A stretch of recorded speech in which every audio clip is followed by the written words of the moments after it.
All right, good morning. It is October 1, 2021. Believe it or not, it's gone. The summer and halfway through fall almost in a sense.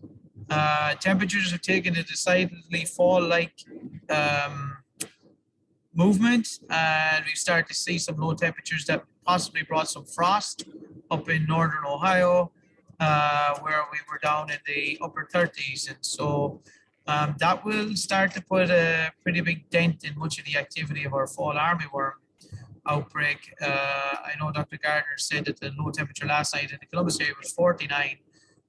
While not frost forming, there's still definitely an impact on growth and activity. Online today with me is Dr. Dave Gardner, and joining us just this very moment is Pamela Sherratt. So a couple of things to follow up on. The ATI scholarship outing was last Monday. We finished up raising approximately $12,000. Thank you so much to everybody that supported us, whether it was on the day or with sponsorships. It's something we really do appreciate. From the standpoint of upcoming events, the OTF outing is coming up, not this Monday, but the Monday after that. And also, the OTF conference is coming along, so expect further details to come through there.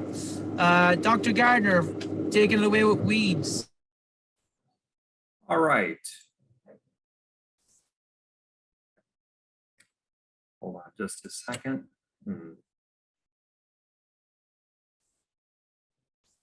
Okay, so last week I went on what I hope was an apolitical rant about it's just warmer in the wintertime than it used to be. And because of that, we've got some new weeds that we're contending with that usually you had to drive to Kentucky or points further south to see. And the one that I talked about last week was Virginia buttonweed. Well, I just this morning got an email from an individual with ODNR who was concerned with this particular weed, which is also something that we used to not see in Ohio, and now we do, thanks to our, warmer winters. This is Japanese stiltgrass, so Microstegium buminium in the panicoid subfamily related to crabgrass. It was introduced in Tennessee in 1919, and now you see it in 26 states. This is one of the latest ones to have an encroachment of it. It's actually been in naturalized areas for many, many years. Like you can go on to our extension website and there's documents about controlling this in natural environment, like woodland environments, dating back to 2012 or earlier. But actually seeing it come into turf grass is something that we're just starting to have an issue with. And so, again, this is related to crabgrass.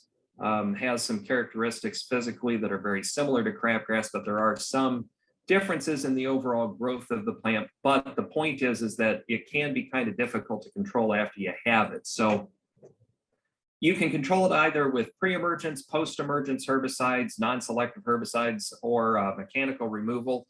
The problem with the mechanical removal is sometimes you don't get enough of it, and it does a pretty good job of regenerating itself. But pre-emergence might be a good strategy to consider if you are seeing this, because our mainstay herbicides like pendimethalin, prodiamine, and dithiopyr have been shown to have activity on this particular plant. And then for post-emergence control, phenoxaprop.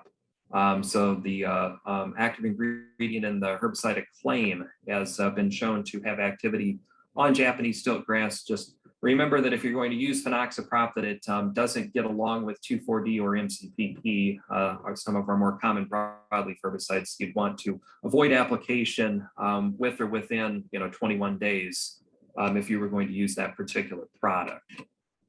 So the winter annual weeds have started to germinate along, especially in areas that are heat sinks, so south sides of buildings, so grass that butts up to the south side of a building, or in landscaping beds, other areas that are relatively warmer compared to the surrounding areas.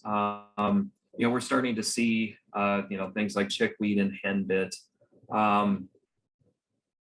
These can be difficult to control if you wait until next spring to try to get rid of them, right? I had said a couple of weeks ago that if you've had a problem with these in the past, that it's not a bad idea to put down a pre-emergence herbicide in the fall in order to prevent these. We're probably past the time for using a pre-emergence herbicide. So now you're looking at post-emergence control, which again is going to be easier in the fall on seedling winter annuals than next spring. Something else to consider, and this is not at all backed up by officially collected data from Ohio State University. This is just observations from me screwing around, and I'll work on getting actual data to corroborate this. But chelated iron, that natural herbicide, so if you're into organic lawn care, chelated iron is the broadleaf herbicide that you use. It, from my experience, has been quite toxic on a lot of weeds that we have difficulty controlling with conventional chemistry. So for example, spurge, some of the other summer annuals, but then also with the winter annual weeds, I've seen some pretty good results. So that's available in various branded names. All of them are exactly the same, 26.52% of the same chelated iron. And typically you put out about 25 fluid ounces per 1,000, 240 gallons per acre of water. But this brown patch here was a Veronica plant, which in the springtime can be kind of a difficult weed to deal with. And you see, I got rid of that pretty quickly. That was actually within about 4 days that I was able to get that control. And then a different winter annual species here. So, you know, this is something that, again, you can consider trying, but if you do have problems with the winter annual weeds and you see them now, just know that if you're trying conventional chemistries, use, you know, preferably the 4-way formulations like Speed Zone, T Zone, 4-Speed XT, and make sure that you put those out, you know, this fall when the plants are younger, rather than trying to wait for them to overwinter, because that can be really difficult to get control of those next spring. And that is what I have for today. Thank you, Dave. Much appreciated. They're all coming in one at a time.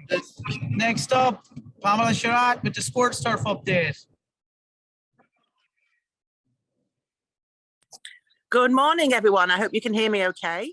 I lost you there for a minute, Ed. I hope you can hear me okay. If you give me a thumbs up, if you can hear me. So I wanted to talk about 2 things today. First of all, we're coming to the end of the seeding window. I did notice in my particular yard that I did not get full recovery from armyworms. I have a lot of perennial ryegrass because I have a lot of traffic in my yard, and I I thought that those crowns would rejuvenate, and they actually didn't. So I was out here last night with a garden rake, and I raked all that organic material out, and I reseeded and top dressed in the hope that I'll still be able to get something up before our first frost. Typically occurs in about 2 weeks. But the forecast looks great for the next week for as far as weather.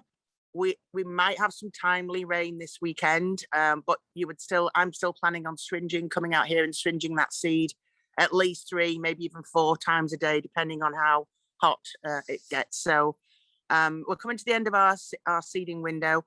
I was talking to a lot of seed suppliers this week, and they're telling us to get the message out to the industry that if you are planning on seeding in the spring and even in the summer of next year, you need to plan ahead. The record high cost of seed is going to continue for at least another 12 months. And seed scarcity is something that we're also going to be dealing with. So if you want to plan ahead and get the varieties and the mixes and the blends that you want, plan ahead now for spring and early next summer. The second thing I wanted to talk about was thatch. I got a question about thatch in lawns. Thatch is a buildup of organic material that does not biodegrade quickly enough. And so it creates this spongy layer that, you know, it will hold pesticides, it will make the roots shallow, and it creates an unhealthy environment for turf growth. Grasses that produce thatch in the cool season zone are things like creeping bentgrass and Kentucky bluegrass. In the warm season zone, obviously the rhizomatous grasses like Bermuda grass too.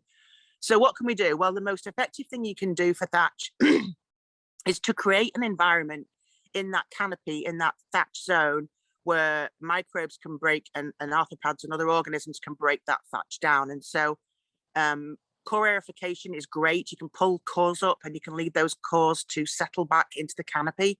That can dilute the thatch. And the microbes within that soil material will help to break that thatch down, especially if you get regular irrigation, if that area is also kept moist. So good irrigation practices, solid coring practices will help to dilute that thatch and help for it to be biodegraded. There are mechanical means of removing it, which, you know, things like verticutting and scarifying can also help to dilute it, to remove it somewhat. But when I did my research on managing organic material on hybrid systems, by far one of the best things we could do would be to corate it to dilute that thatch layer. So now is also a good time to do that. And again, you could do that again in the spring. Typically shy away from mechanical practices like that cause a lot of stress in high temperatures. So it's not typically something we do in the heat of the summer, but more in the fall and the spring. So that's all I have, Ed. Thanks, Pam. Very much appreciated. Dave Shetlar, you didn't get chewed up by armyworms, we see. Got anything we want to talk about? Well, I'm still in France. I'm Villefranche-sur-Mer. It's about 4:30 in the afternoon here. So you're there in the morning, and I noticed that it looks like you have a jacket on. It's all of a balmy 75 degrees and sunny here. Kind of an interesting thing that I saw the other day. We went by a schoolyard, and there was a lawn there, and there were mole cricket tunnels in the lawn. So I got to experience the European mole cricket over here. But I have been monitoring every few days the chit-chat going on about the fall armyworm. They're obviously still persisting. A lot of people are still seeing the adults emerging. And I've had a couple of people that have actually sent me pictures of the moths and said, "What are these?" And I said, that's the adults of your fall armyworms. There's still quite a bit of debate among the turfgrass entomologists as to whether we will actually see damage before it gets cool enough. My feeling is that we may. We're about a week or week and a half out if we're just kind of following the life cycle of when we would actually see damage from large larvae. Right now, if there are larvae there would be medium-sized larvae or small larvae. Another thing that I don't know if anybody noticed, but there was another one of our ecologists here at Ohio State University that put out a sort of a policy statement that said, armyworms are good, leave them alone. They feed the birds. And I haven't had a chat with that fellow yet, but as far as I can tell, about the only birds that eat them are starlings and maybe a robin or two. But you know, he was making it sound like these migratory birds have to feed on armyworms, and I haven't seen it. And so I'm not a real fan of that. I'm not going to discourage anybody from treating armyworms. I am not a fan of preventive treatments. In other words, if you haven't seen armyworm damage by now, then you may not see armyworm damage, and so don't do a preventive treatment. Wait until you see the mandibles chewing the leaves down and go after them. Again, if you can get the pyrethroids, those seem to be taking them out and doing a good job for that. So again, all we can do is cross our fingers and hope you don't see it, but keep your eyes open. If you see some thinning turf, use a little bit of that detergent water, get out there and see if you've got caterpillars. And if you do, don't be afraid to go ahead and treat them. Also, I wanted to put in a pitch. There are some people that are asking for organic controls. And again, the azatin-O, the organic formulation of azadirachtin is effective on caterpillars and could be used as a curative for the armyworms. So that's all I've got. I guess I could say that we are entering the season for white grub damage. And if you haven't seen some white grub damage by now, you're probably okay. But if you are seeing it and you need a rescue treatment, again, Dilox, Arena, and Carbaryl or 7 are the 3 products that we would recommend for that last-minute curative control, because all 3 of those products can kill the white grubs by contact. And the reason why I mention that is that when we get to this time of the season, the big, fat, and sassy 3rd instar white grubs may have stopped feeding, so you actually need a contact insecticide to do the job. That's all I've got. Thanks, Dave. Much appreciated. Some of you may have picked up I'm actually on the road. So Dr. Shetlar's in France and I'm in northwestern Ohio. And I'm not pulling an entrepreneur as Dave Gardner wanted to out me with. But I won't hang on too much more. We did notice some activity popping up this week with the digging and grubs for sure. And that probably will only continue, Dave, as you mentioned. Just a reminder, we're getting towards the end of our weekly events. This will be the last of those. And then we'll go to bi-weekly. So the next one will be out in about 2 weeks' time. Thanks, everybody, and enjoy the cooler weather.